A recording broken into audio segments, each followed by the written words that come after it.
Assalamualaikum warahmatullahi wabarakatuh. Bismillahirrahmanirrahim. Alhamdulillahi rabbil alamin. Wassalatu wassalamu ala asyrafil anbiya'i wal mursalin. Nabina Muhammad wa ala alihi wa sahbihi ajma'in. Allahumma alimna ma yanfa'una wa anfa'na bima 'allamtana. Allahumma faqqihna fid din wa 'allimna at-ta'wil wa zidna 'ilman ya rabbal alamin.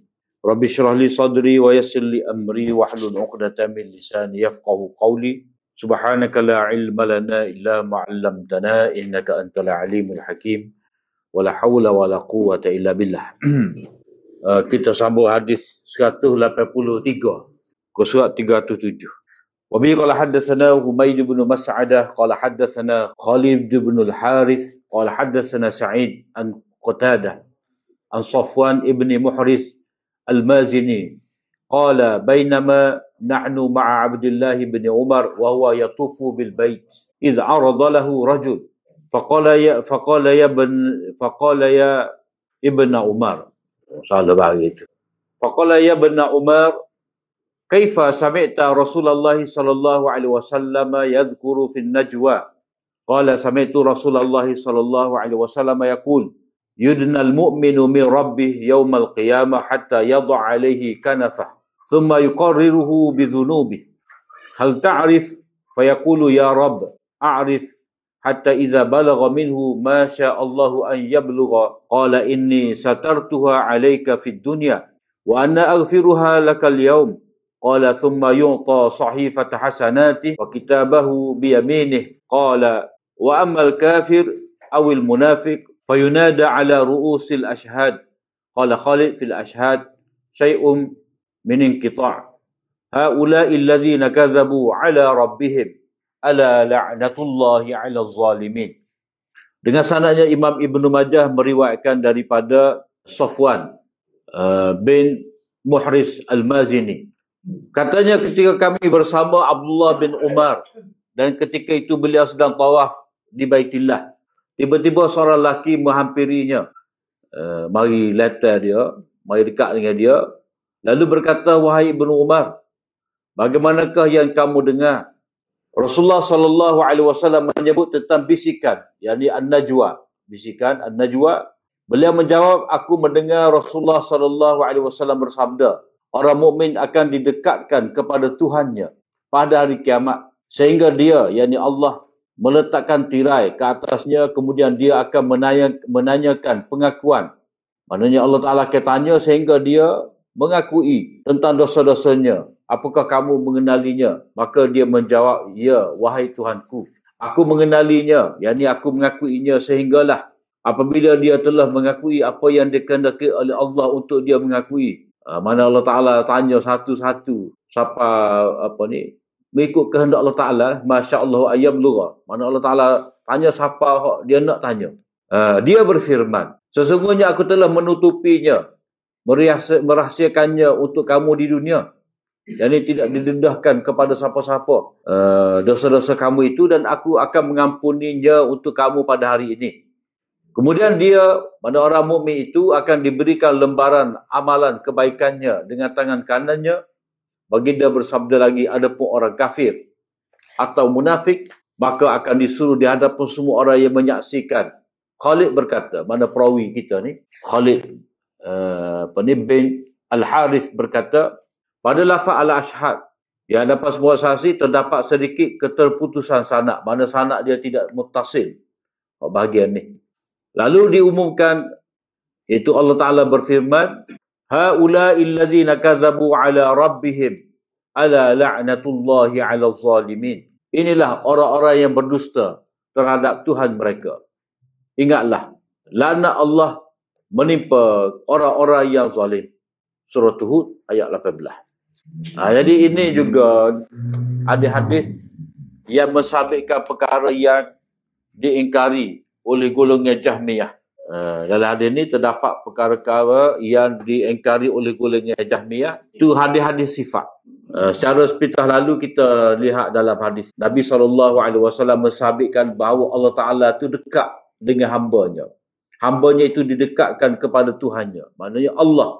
Dalam riwayat Bukhari Muslim, dalam riwayat Bukhari, Allah Ta'ala itu sendiri mendekatkan hambanya itu kepadanya. Jadi riwayat ini menyebut dengan bina majhul. Yudnal mu'min. Orang mukmin itu didekatkan dengan Tuhannya dalam riwayat Bukhari. Innallaha yudnil mu'min. Allah Ta'ala mendekatkan orang mukmin. Mana sifat di sini, mana sifat Allah Ta'ala, dia dekat dengan hambanya, dia mendekatkan hambanya itu kepadanya. Jadi di sini bila kata dekat dengan Allah Ta'ala. Kemudian dalam hadis ini juga menyebut Allah SWT berbicara dengan hambanya. Mana sifat kalam Allah. Sebab bagi Jahmiyah ni, Allah Ta'ala tidak berkata-kata. Sebab kalau kata berkata-kata, mana manusia berkata-kata, Allah berkata-kata, tak boleh. Tidak mungkin Allah Ta'ala ni menyerupai hamba dia, makhluk dia. Jadi, bagi mereka Allah Ta'ala itu tidak berkata-kata.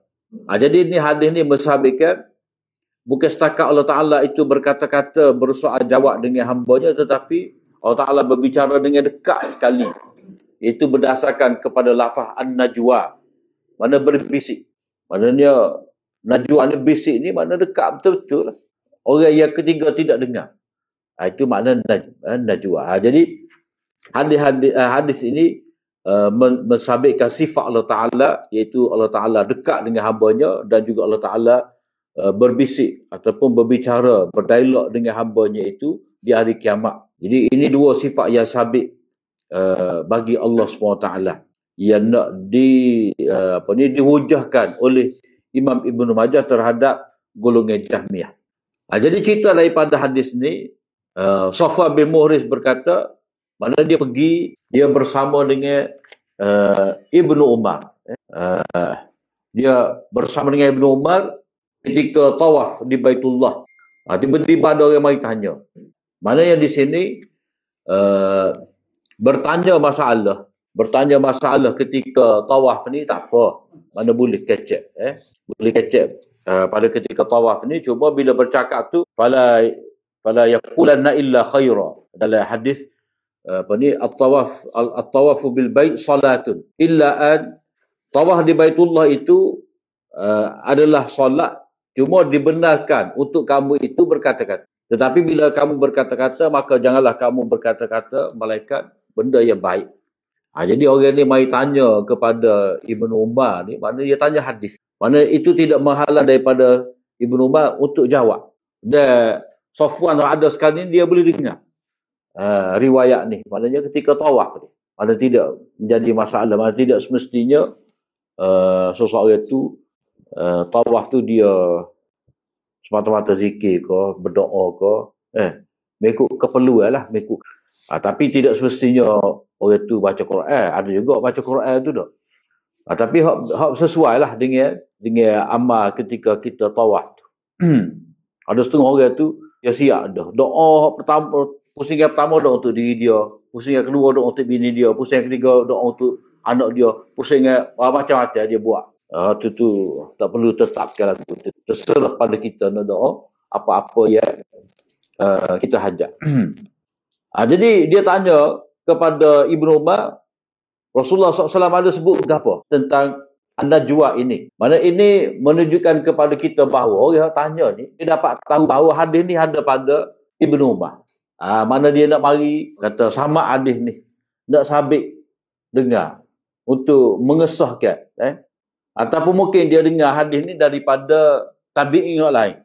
Lalu dia nak dengar daripada sahabat untuk mendapatkan sanad yang lebih tinggi lagi, maka dia dengar daripada Ibnu Umar ni mari tanya ngesah. Maka Ibnu Umar menjawab bisikan, tanya tentang an-najwa bisikan 885. An-najwa ialah bisikan rahsia hamba dan Tuhannya pada hari kiamat. Iaitu sesuatu yang dibisikkan oleh seseorang yang hanya didengari oleh dirinya sendiri. Maknanya pada bahasa kan. Maknanya kalau kita kecek cara bahasanya najwa ni, mana orang tu bisik kepada orang lain, dia dengar. Dengan orang hak dia bercakap tu. Ataupun dia berbisik ni kita kata monolog lah. Dia bercakap bersendirian. Dan tidak didengari oleh orang lain atau didengari oleh seseorang secara rahsia tanpa diketahui oleh mereka yang berada di sekitarnya. Mana dia dengan orang dia bisik itulah. Yang dimasukkan dengannya di sini ialah bisikan khusus yang berlaku antara Allah Azza wa Jalla dengan orang-orang beriman pada hari kiamat. Mana kira-kiranya sore-sore ni. Maknanya hal ni berkait dengan orang yang melakukan dosa secara bersendirian. Dengan orang, maknanya bisikan khusus antara Allah SWT dengan orang-orang beriman pada hari kiamat, ia adalah sebagai lawan kepada cara Allah melayani orang-orang kafir di khalayak ramai pada hari tersebut. Ini maknanya hak ujung hadis ni kita baca tadi. Kalau orang beriman, Allah Ta'ala bisik tentang mu ada buat jahat gini ke tak. Lepas tu Allah Ta'ala ampunkan dia. Tapi kalau orang tu orang kafir ataupun orang munafik, kesalahan mereka itu akan didedahkan dengan terbuka di hadapan semua orang. Ala ru'usil ashhad. Pada semua orang yang menyaksikannya. Maknanya layanan untuk orang beriman ni secara istimewa. Tidak seperti layanan terhadap orang-orang kafir ataupun orang munafik. Jadi Nabi SAW, aku mendengar kata Ibnu Umar, aku mendengar Rasulullah SAW bersabda, orang mukmin akan didekatkan kepada Tuhannya. Judana. Mana Allah Ta'ala mendekatkan orang mukmin kepada dirinya. 88 ni. Seorang daripada kepada Tuhannya dengan kedekatan yang sesuai dengan keagungannya. Mana dekat ni dekat lagu mana? Dekat berjarak ke, bertempat ke, ada jihad ke. Jadi semua ni melazimkan ada jihad, ada tempat. Dan banyak ayat-ayat yang menunjukkan kepada kita Allah Ta'ala ni dekat dengan hamba-Nya. Dekat dengan hak layak dengan dia lah. Aqrabu ma yakunul abdu bi rabbih wa huwa sajid. Keadaan seseorang tu paling hampir dekat dengan Allah Ta'ala, yang ni pada ketika dia sujud. Dia dekat lagu mana? Tuhan mari duduk bawah tu kau. Mana hak layak dengan dia lah. Sesuai dengan keagungannya. Kaifiat tu jangan kita fikir. Sesuai dengan keagungannya ataupun dengan tidak menyerupai makhluk. Itu asah. Jadi dekat di dunia ni dengan cara dia. Dekat dengan akhirat cara dia. Sebab ini cerita di mahkamah. Cerita di mahkamah Allah Ta'ala. Allah Ta'ala panggil ke apa. Maka Allah Ta'ala mendekatkan kepadanya sesiapa yang dia kendaki daripada hamba-hambanya. Ini mengikut masyiah dia. Mana perkara ni dia berkait dengan masyiatullah. Mana ada orang yang Allah Ta'ala nak dekat, ada orang yang Allah Ta'ala nak jauhkan daripada diri dia. Jadi Allah Ta'ala mendekatkan kepadanya sesiapa yang dia kendaki daripada hamba-hambanya pada bila-bila masa yang dia kendaki. Dan dengan cara yang dia kendaki, mana kita tak tahu pun lagu mana cara ni. Maka kita beriman kepada sifat kedekatan ini, sifat dunu ataupun sifat idna ini menurut kehendak Allah Ta'ala. Sebagaimana yang sesuai dengan keagungannya. Hal ini sama seperti kita beriman bahawa para mukmin akan melihat Allah Azza wa Jalla pada hari kiamat secara nyata. Tanpa mengetahui hakikat bagaimana caranya, cara melihat. Jadi hal seperti yang kita baca di awal bab ini. Allah Ta'ala akan dilihat oleh orang mukmin secara hakiki. Bukan kata lihat tu dengan arti tafakur, lihat itu dengan arti menunggu pahala. Tapi memang lihat secara hakiki. Tanpa kita mentakwilkan, tanpa menetapkan kaifiat. Atau kita menyamakan dengan yang lain. Jadi kalau kita terima bahawa Allah Ta'ala itu dapat dilihat di hari akhirat. Dengan cara dia nak, siapa dia nak. Maka demikian jugalah kedekatan di sini. Sabit juga tanpa sebarang perbezaan dari segi cara mengimaninya. Maknanya seperti mana kita beriman bahawa Allah Ta'ala itu dapat dilihat di akhirat. Maka kita beriman juga. Bahawa Allah Ta'ala itu dekat dengan hamba-Nya. Allah Ta'ala mendekatkan hamba pada dirinya itu.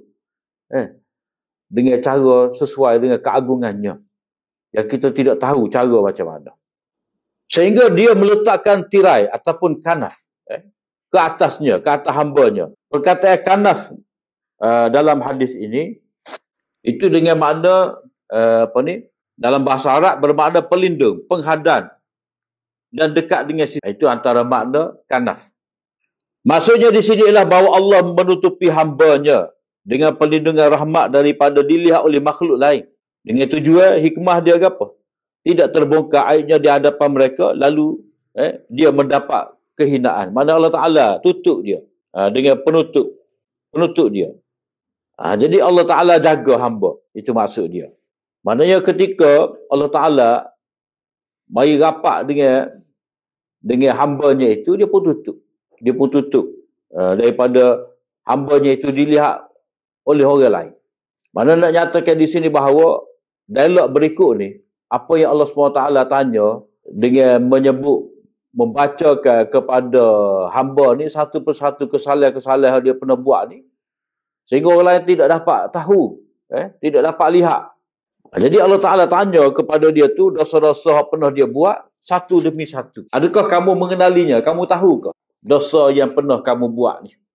Jadi hamba tu kata, ya ada. Jadi dia mengaku. Jadi Allah Ta'ala tanya, dia pun jawab. Allah Ta'ala tanya, dia pun jawab. 888. Inilah tujuan utama hadis ini dikemukakan di sini, iaitu kerana di dalamnya terdapat percakapan Allah dengan hambanya dan perincian dosa-dosanya. Maknanya ini nak isbat, nak sabitkan bahawa Allah Ta'ala itu berkata-kata di hari akhirat. Maknanya Allah Ta'ala berkata-kata di akhirat. Jadi berkata-kata Allah Ta'ala di akhirat ni, mana tak berlaku lagi. Mana orang ni pun boleh jadi dia hidup lagi. Tak mati lagi. Tapi Nabi telah memberitahu benda yang akan jadi nanti di hari akhirat. Itu Allah Ta'ala berkata-kata dengan hambanya, hamba dia tu dapat dengar sehingga dapat mengakui. Maka di sini ulama mengatakan bahawa Allah Ta'ala ni dia berkata-kata tu mana sebagai sifat perbuatan dia. Jadi kata-kata Allah Ta'ala tu pada waktu akan datang, mana tak berlaku lagi. Tapi adakah kita nak kata itu adalah baharu? Mana Allah Ta'ala tak berbicara lagi tapi akan berbicara. Sebab Imam Bukhari dan ulama lain dia letak hadis ni di bawah bab kalamullahi ta'ala ma'al anbiya wa ghairihim fil akhirah, gitulah. Allah Ta'ala berkata-kata dengan hambanya itu di akhirat. Di akhirat. Mana tidaklah di akhirat. Mana sekarang ni tidak berkata-kata lagi. Allah Ta'ala tidak buat lagi perbuatan berkata-kata tu di akhirat. Tapi dia beritahulah ni. Jadi adakah kita kata Allah Ta'ala itu berkata-kata sebagai baharu? Jadi kita kata tidak. Kita kata baharulah. Baharu merujuk kepada dia berkata-kata. Ia dinafikan Allah Ta'ala berkata-kata ni sebagai sifat yang baharu baginya itu, yang ini kemampuan berkata-kata. Kemampuan berkata-kata tu berkata-kata tu adalah satu sifat yang telah ada pada Allah Ta'ala sejak azali lagi. Sama wujud dengan Allah Ta'ala. Qadim maknanya Allah berkata-kata, kemampuan dia berkata-kata tu sejak azali lagi. Kalau kata manusia ni, lama baru boleh dia berkata-kata tu. Dan kita tak tahu lagi dia tu boleh berkata-kata ataupun tidak. Walaupun pada galiknya budaknya akan kecek, tapi bila. Tapi Allah Ta'ala ni berkata-kata tu sifat qadim bagi dia, bukan sifat baru. Cuma perbuatan berkata-kata tu, berkata-kata dengan orang ni. Di waktu-waktu yang berbeza, dengan orang yang berbeza, itu dipanggil hadisatul juz'iyah. Dia panggil qadimun naw, maknanya bentuk kalam Allah, bentuk Allah Ta'ala berkata-kata tu azali, sedia, qadim. Tapi untuk dia berkata sorang-sorang tu sebagai sifat perbuatan dia, itu baru. Bukan kata Allah Ta'ala segala apa dia nak kata tu ada dah siap belaka, nanti pecek tu orang boleh tahu dengan ada. Jadi di sini Allah Ta'ala berkata-kata mata sya'a. Kalau ikut Imam Tahawi, mata sya'a kaifa sya'a. Allah Ta'ala berkata-kata bila dia nak kehendaki, bila dia nak. Jadi waktu dia nak kata, dia katalah. Sama kita kata Allah Ta'ala mencipta. Sifat Allah Ta'ala mencipta ni sifat baharu ke sifat lama. Jadi sebagai sifat, mana dia sebagai khalik, itu sudah ada dah. Walaupun makhluk belum wujud lagi. Sifat Allah Ta'ala boleh mencipta, itu sudah ada dah, qadim, pada dirinya sebelum daripada wujud makhluk. Jadi dia tu layak dipanggil khalik walaupun makhluk belum ada lagi. Nampak tak? Kalau kita ni, kita kata orang ni sebagai penulis. Orang ni sebagai penulis. Nak panggil penulis tu biar ada book dulu dia. Baru orang panggil penulis. Tapi kalau dia tengah nulis, buat karangan semuka surat, dah. Semuka surat, tu tak panggil penulis lagi. Sebab dia buat karangan tu hak kerja sekolah bahasa Melayu dia. Tak panggil penulis tu, panggil pelajar. Dia boleh jadi penulis tu bila lekat dah dia kumpul semua dia pernah tulis tu, barulah layak panggil dia sebagai penulis. Jadi waktu dia nulis pun kita tak panggil penulis lagi. Apatah lagi waktu dia baru beranak tu, kita nak panggil penulis. Tak boleh. Dia budak baru. Jadi untuk dapat sifat menulis ni, dia kena berusaha. Belajar. Belajar. Mana daripada dia tak ada sifat menulis tadi, sehingga dia ada, ujung tu lah, bila dia telah menerbitkan buku-buku, barulah layak dipanggil penulis. Baru boleh bernama gelaran penulis. Ini makhluk. Dia panggil makhluk tak sempurna dan dia perlu menyempurnakan diri dia. Jadi dia panggil istikmal. Kena berusaha untuk menyempurnakan dirinya. Tapi Allah Ta'ala ni, dia sebagai khalik, sifat dia sebagai pencipta tu sudah ada dah. Layak dia dipanggil sebagai khalik walaupun makhluk tu tak ada lagi. Dan bila wujud makhluk yang dicipta tu, maka jelaslah kepada alam ni bahawa ini makhluk Allah Ta'ala cipta. Dan perbuatan Allah Ta'ala mencipta ni dia berterusan. Macam kita kata dah, manusia yang terakhir mati, manusia yang terakhir lahir. Lahir dah tak lagi. Tak lahir lagi, tapi Allah Ta'ala akan cipta. Tak ada lagi. Tapi Allah Ta'ala akan cipta tubuh dia, jasad dia, makanan untuk dia. Allah Ta'ala akan wujud. Sebab kita kata, learn ni tak ada lagi. Zaman Nabi tu tak ada lagi kereta. Tak, kapal terbang, jet, kapal tak ada zaman Nabi. Baru ada learn ni.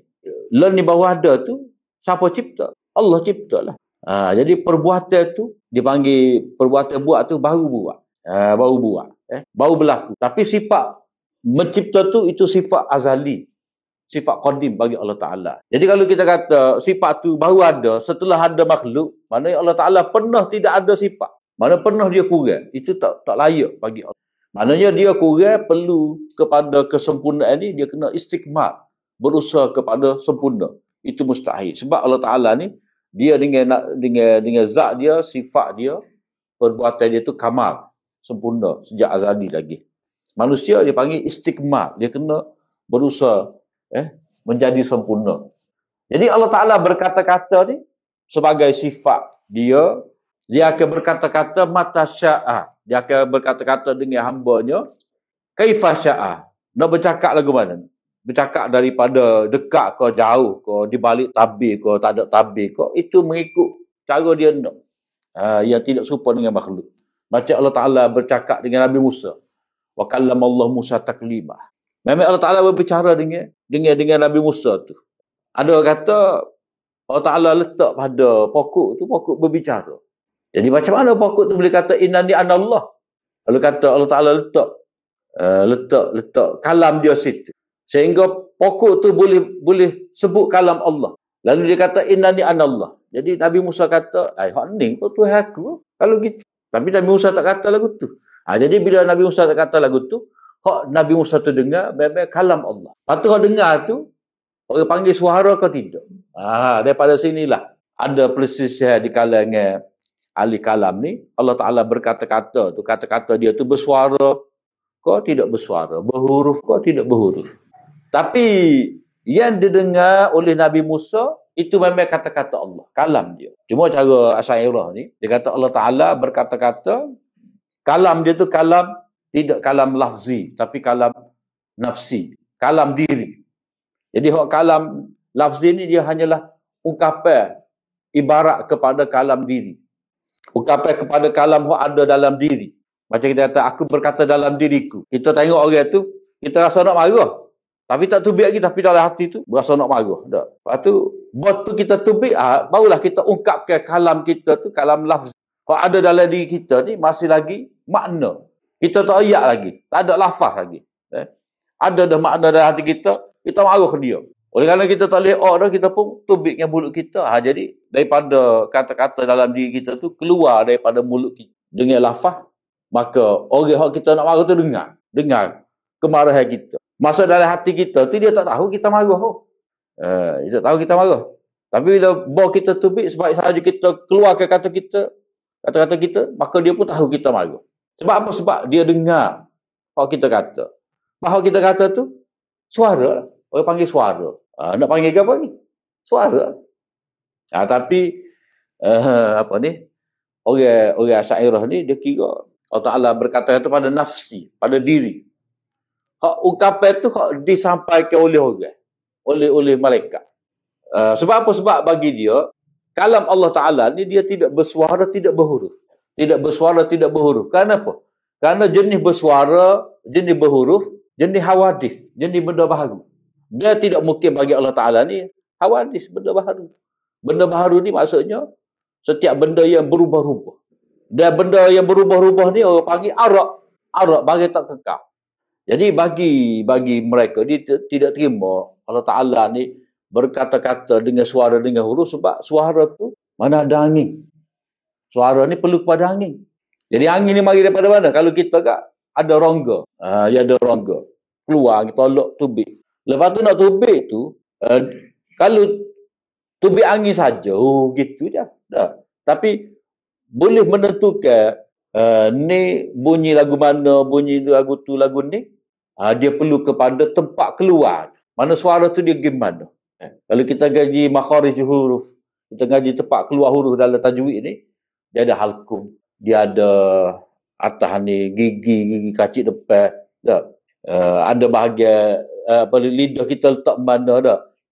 Lidah kita letak mana, kita tekan setara mana dah. Kita tebalkan, kita nipiskan. Lepas tu mulut kita, bibir kita tu dia ada kaitan. Maknanya tujuan golongan Asy'ariyah ni menafikan kata-kata kalam Allah, kata Allah Ta'ala berkata-kata dengan tidak bersuara, tidak berhuruf tu, sebab bagi mereka kalam itu kalau bersuara berhuruf berarti ada halak. Berarti ada halak hajat kepada sesuatu.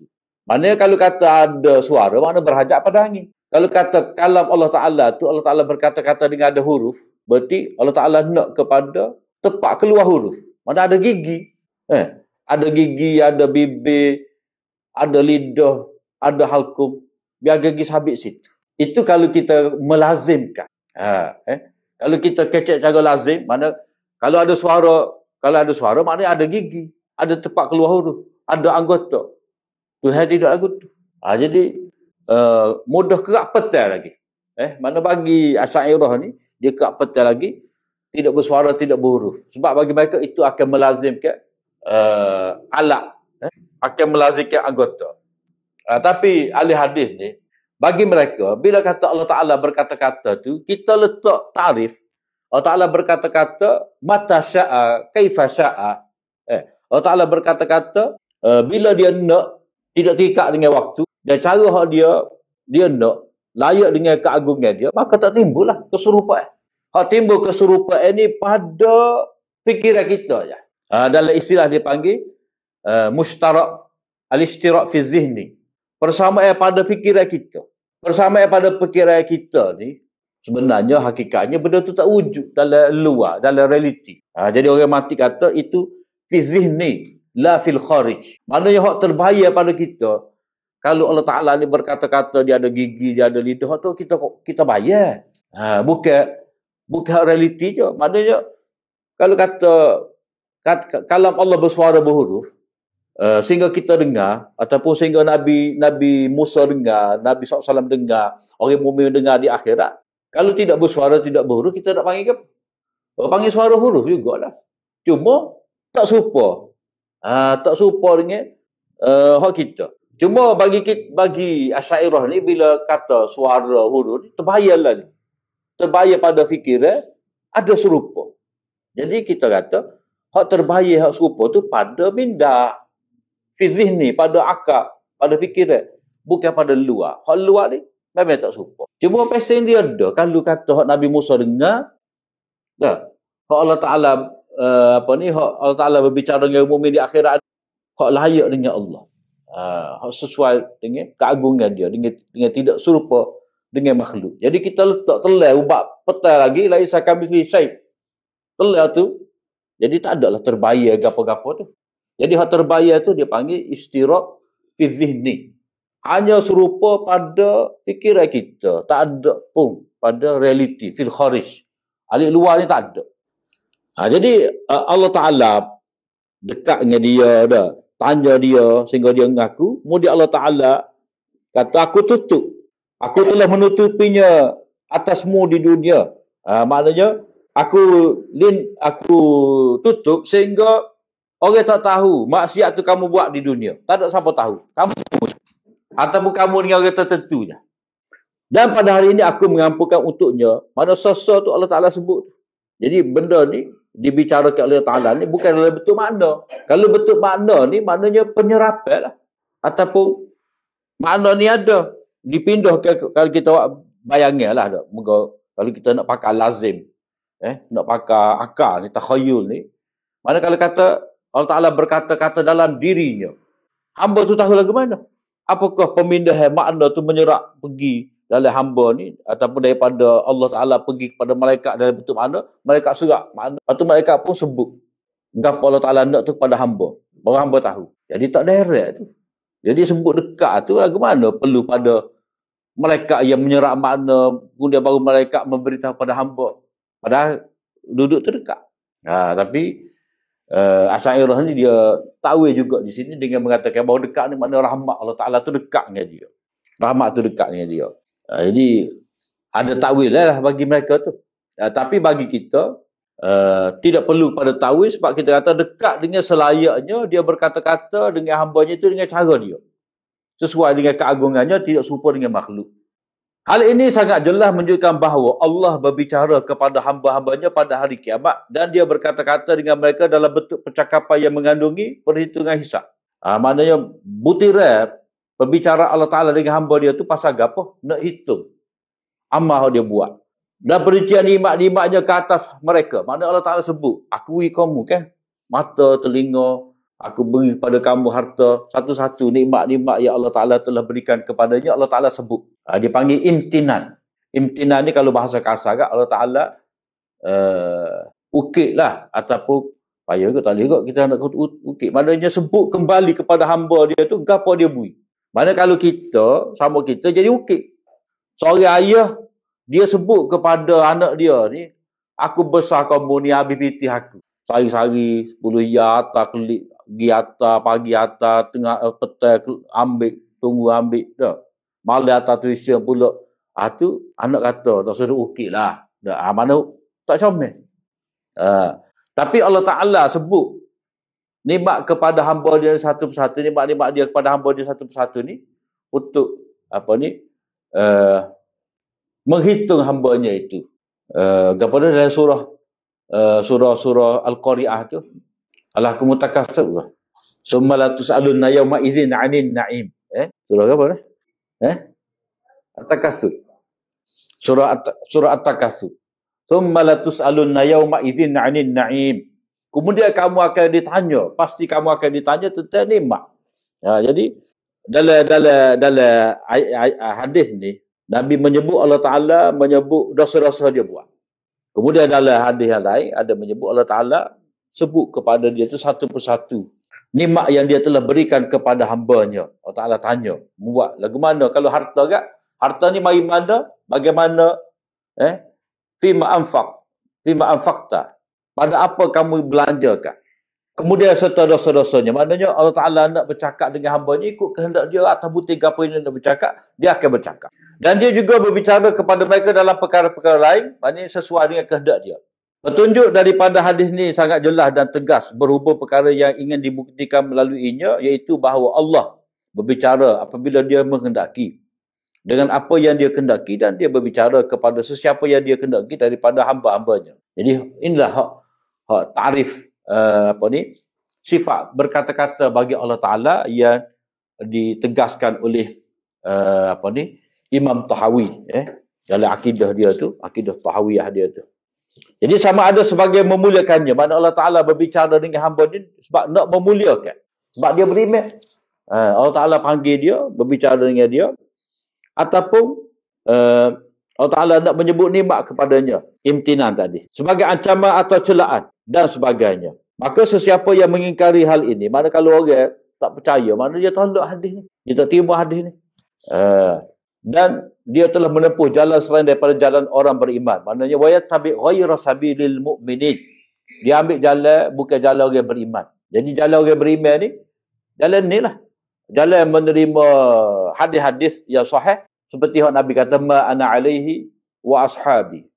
Jadi jalan orang beriman ni, dalam surah An-Nisa tu Allah Ta'ala kata, wa man yushaqiqir rasula min ba'di ma tabayyana lahul huda wa yattabi' ghayra sabilil mu'minin nuwallihi kama tawalla.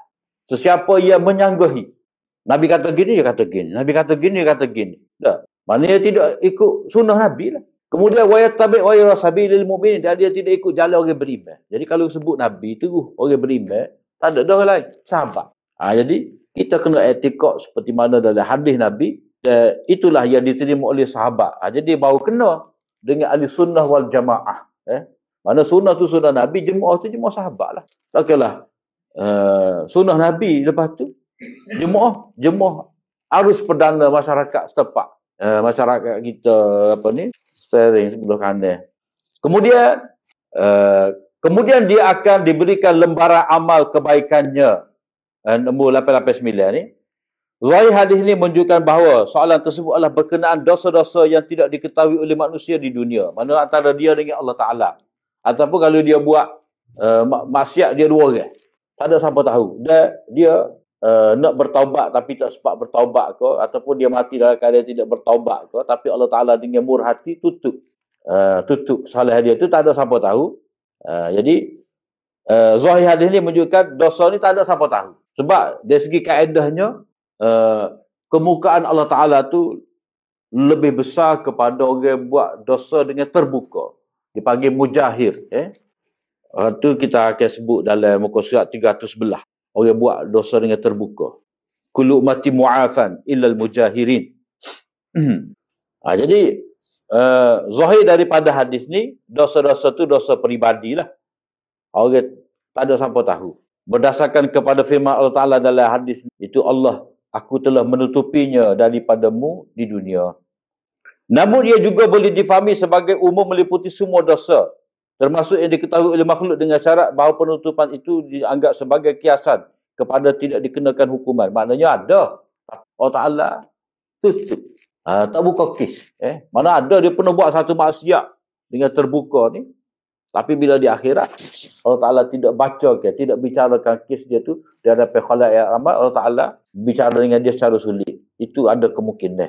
Tapi hak umumnya, hak pertama tadilah, ini berkait dengan dosa-dosa yang dibuat secara peribadi, secara bersunyian. Kemudian dia akan diberikan lembaran amal kebaikannya dengan tangan kanannya, 890, sehingga dia membacanya bergembira dengan apa yang tercatat di dalamnya. Jadi Allah kepada dia dengan tangan kanan ni, lalu dia pun terima baca, dia bergembira, lalu dia pun menunjukkan lembarannya itu kepada orang lain agar mereka juga membaca. Allah Ta'ala berfirman, fa amma man utiya kitabahu bi yaminih fayaqulu ha umqra'u kitabiyah.